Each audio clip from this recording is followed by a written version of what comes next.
No se lo pueden perder esta noche, hecho en La Rioja, para conocer un poquito más ese showroom que ha instalado la empresa Osaba.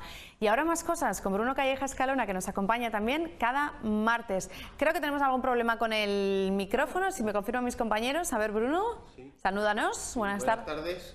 ¿Qué me decís, chicos? No se le oía a Bruno. Bueno, pues ahora nuestro técnico Javi va a entrar a colocar ese micrófono, mientras yo ya les avanzo de qué vamos a hablar con Bruno. Vamos a hablar de La Fombera, ese lugar en el que no había nada, un libro que se presenta esta misma tarde en el Hogar Navarro, así que hay que conocerlo un poquito más y Bruno ha venido a presentarlo aquí. Ahora ya creo que sí que te escuchamos. Hola Bruno, buenas tardes. Buenas tardes y bueno, pues aquí estamos. Pues sí, pues damos a lo que presentamos esta tarde, digamos, es la conclusión de un trabajo que nos viene acompañando ya, pues que iniciamos hace casi año y medio y que bueno, compartimos hace un tiempo aquí un poco por dónde lo llevábamos.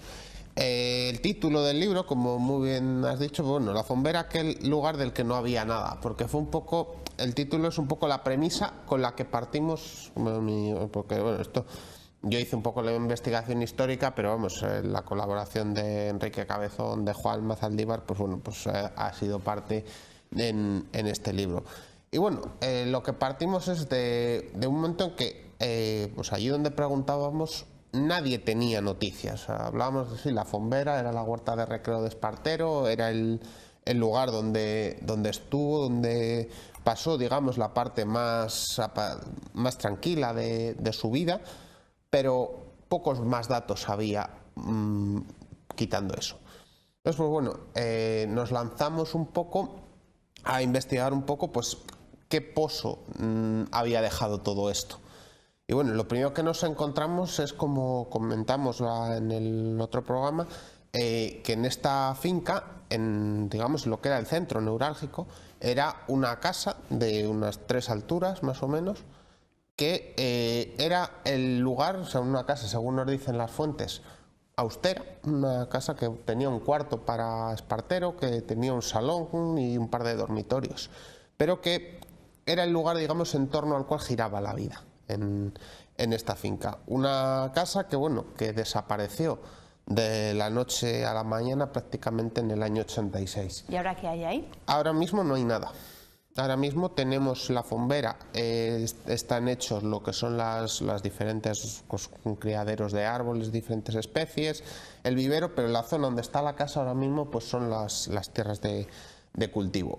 Un lugar que, bueno, pues que, como digo, pues que sirvió, vamos, que vio nacer al primer vino de Rioja moderno, porque Espartero era muy amigo de Luciano Murrieta, de las bodegas Marqués de Murrieta, y con la viña que plantaban en La Fombera hicieron el primer vino moderno de Rioja, imitando al Burdeos, y lo que hicieron fue poder enviarlo al otro lado del Atlántico con un dato sin corromperse. O sea, el vino pudo llegar, es uno de los primeros vinos que llega intactos al otro lado del Atlántico, pues bueno, la viña había salido de aquí. Es una cosa importantísima, claro, estamos hablando de Logroño, estamos hablando de La Rioja, situar ahí ese primer vino de Rioja moderno es increíble, es un dato ya importantísimo, pero es que hubo más a nivel político, fue un espacio... 6 presidentes de gobierno. Increíble también, claro. Si esas paredes, claro, no hay nada, ¿no? Hablasen. Claro, eso es, porque claro, o sea, por aquí tenemos a Espartero en el retiro. Tenemos que vino Prim a ofrecerle la corona, que Prim fue presidente de gobierno. Tenemos a Sagasta, que en su juventud la pasó también por las orillas del Iregua. Tenemos a Lózaga, que aunque no se llevan muy bien con Espartero, bueno.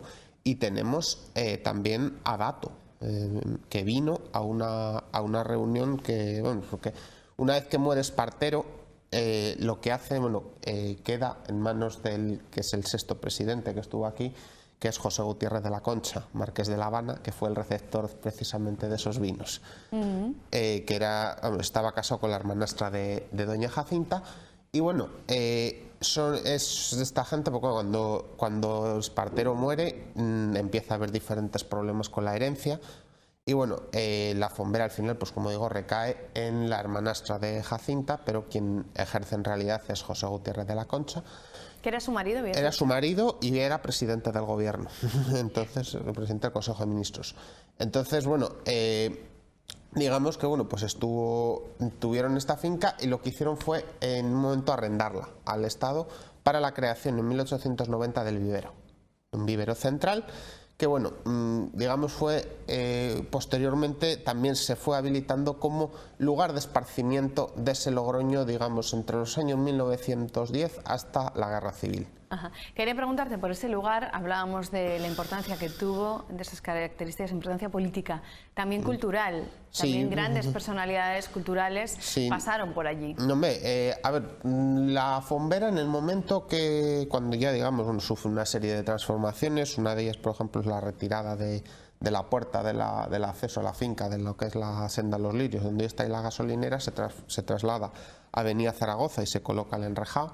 Y por este enrejado que vemos en la portada del libro, pues bueno, pues era, digamos, la entrada pues de prácticamente pues todo el mundo. O sea, pues por ejemplo, había, pues hay por ahí una noticia de que un empresario de Logroño pues le pedía la mano a su novia, pues después del no sé qué, se bajaban a tomar un festín a la Fombera.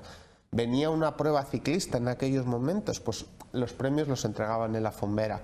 Había concentraciones de niños de diferentes espectáculos que hacían, pues los hacían allí, bajaban a merendar. O sea, era un lugar también, digamos, eso, de confraternización, de un poco de, bueno, de estancia, de reunión de la gente de la ciudad, porque, bueno, también era el lugar de celebración, por ejemplo, lo que era la colonia navarra, que es el antecedente del hogar navarro, las fiestas del día de San Fermín lo celebraban allí. Pues un lugar de recreo. De recreo, esparcimiento, como señalabas. Claro, que poco a poco, bueno, se me fue manteniendo. La casa estuvo ahí, sirvió también como casa, le llamaban luego, fue casa de beneficencia de Barea durante un breve periodo de tiempo, y luego, pues bueno, fue posterior casa de los guardas forestales. Sí que es cierto que luego poco a poco pues fue cambiando, porque bueno, con el estallido de la guerra, prácticamente, aunque se mantiene un poco, poco a poco la actividad va decayendo. Y lo que sí que surge luego es el laboratorio ictiológico, que bueno, que lo que hacen es criar diferentes especies de truchas y de peces para repoblar los ríos o simplemente para luego las actividades propias de la pesca, que bueno, que se abrió en el año 40 y pico y los estanques, por ejemplo, todavía están ahí. Entonces, digamos que sí que es cierto que se fue transformando, porque bueno, todo, según nos dicen, claro, todo el arbolado que tenía Espartero, pues bueno, poco a poco se fue retirando, pues prácticamente a quedar la secuoya, un poco, y alguna especie más de árboles que dejó Espartero, pero vamos, básicamente lo que es la finca, el perímetro sigue siendo el mismo, porque sí que... ¿De cuántos metros estábamos hablando? 8 hectáreas. O sea, es una finca que está cortada por el norte por el Camino Madre de Dios, por el este con el Iregua y por el sur con la Avenida Zaragoza y por el oeste con la Senda Los Lirios. O sea, está, digamos, muy bien parcelada, y sabemos también que antes de los Espartero, bueno, aquí hubo diferentes poblamientos, aunque no aparecen los registros del siglo XVIII, pero aquí se supone que también hubo presencia romana. O sea, se hablaba de que incluso aquí pudo haber una villa, porque los Espartero debían tener, pues, mientras excavaban por ahí, debían enseñar que, pues, bueno, que se salía cerámica, huesos, o sea, que algún resto les salía. Estaría bien saber por qué los Espartero, como decías, Espartero y doña Jacinta, acabaron construyendo esa finca de recreo en ese lugar. ¿Por qué? Pues bueno, en realidad... porque no había Espartero, nada realmente, bueno, o precisamente sí. Por eso, porque bueno, apenas había nada, sí. El cobijo del Iregua, bueno... Sí, hombre, a ver, partimos de que es un terreno aluvial, o sea, Espartero era un gran aficionado a la horticultura, le gustaba mucho, pues bueno, era, digamos, su afición aparte de la política. Y bueno, pues cuando se retiró aquí, pues bueno, vino pues eso, pues a disfrutar. Entonces, pues bueno, un cuenco aluvial, claro, ahora mismo el Iregua es un río que más o menos, pues bueno, tiene un caudal. En aquellos momentos hay noticias de años que entraba y arrasaba con todo. Entonces, bueno, sí que es cierto que, claro, pues que se fue cultivando.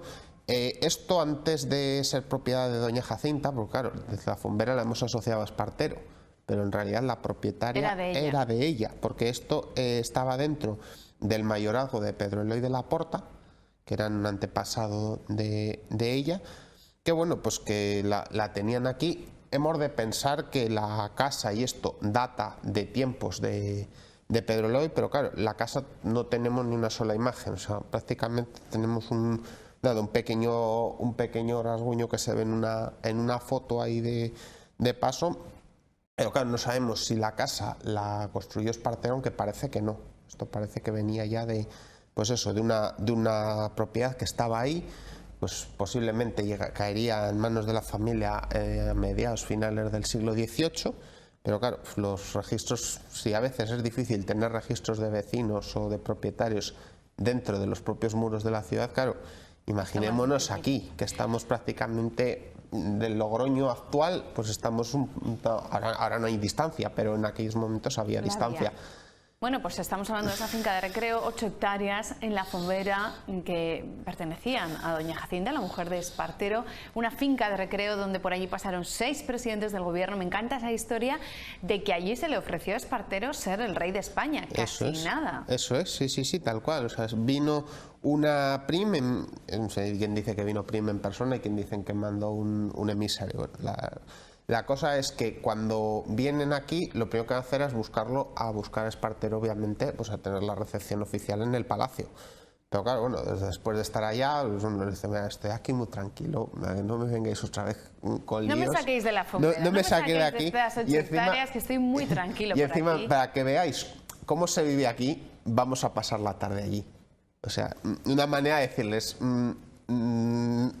claro, todo el mundo en aquellos momentos los ojos también estaban puestos en Espartero, porque claro, hay una situación más o menos de inestabilidad política, sobre todo tras el derrocamiento, convulsa, claro. Una etapa convulsa. Claro, la gente decía, pues bueno, buscaba un poco y anhelaba un poco la vida. Dices, ¿y por qué en un momento dado pues no puede salir? O por qué hay quien dice que cuando vienen ya saben que van a recibir el no, pero bueno, si las cosas hubiesen torcido de otra manera, eso hay que decirlo, o sea, de ahí habría salido un rey de España. Casi nada. Bueno, pues hoy hemos querido hablar de La Fombera, de este libro que presenta Bruno Calleja Escalona, que lo has editado hace nada, hace 15 días. Sí, eso es, sí, bueno, hicimos un pequeño recorrido por el perímetro de La Fombera en las fiestas de los lirios y bueno, pues a partir de ahí lo publicamos y esta tarde lo presentamos en el Hogar Navarro. ¿A qué hora? A las 8.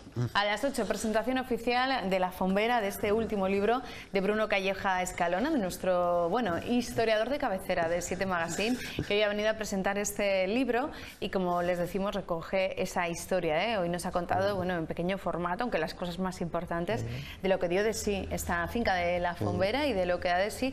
Hablabas antes de vivero, claro, ahora es un vivero de empresas. Sí, también, eso es el último añadido que ha tenido, porque el edificio se construyó en el 2008, precisamente en una de las zonas inundables, que sería donde se supone que ha habido arqueólogos posicionan el puerto romano de Barea. No hay restos tampoco, porque se ha dado muchísimas veces por encima.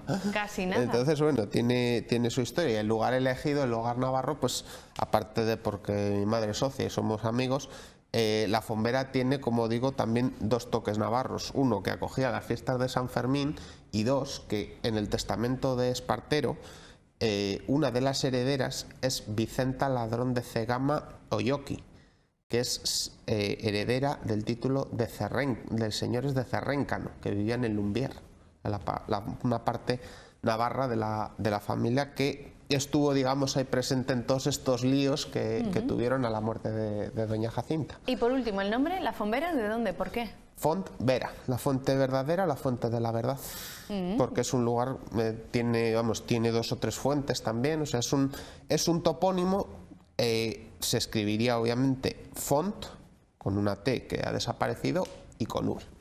Vera. Bueno, pues es lo último que aprendemos ya, sí. de este libro. Lo demás hay que seguir leyendo para conocer un poquito más de La Fombera. Bruno, que vaya muy bien esta tarde esa presentación. Gracias por haber venido hoy a 7 Magazine. Aquí estaremos. Gracias.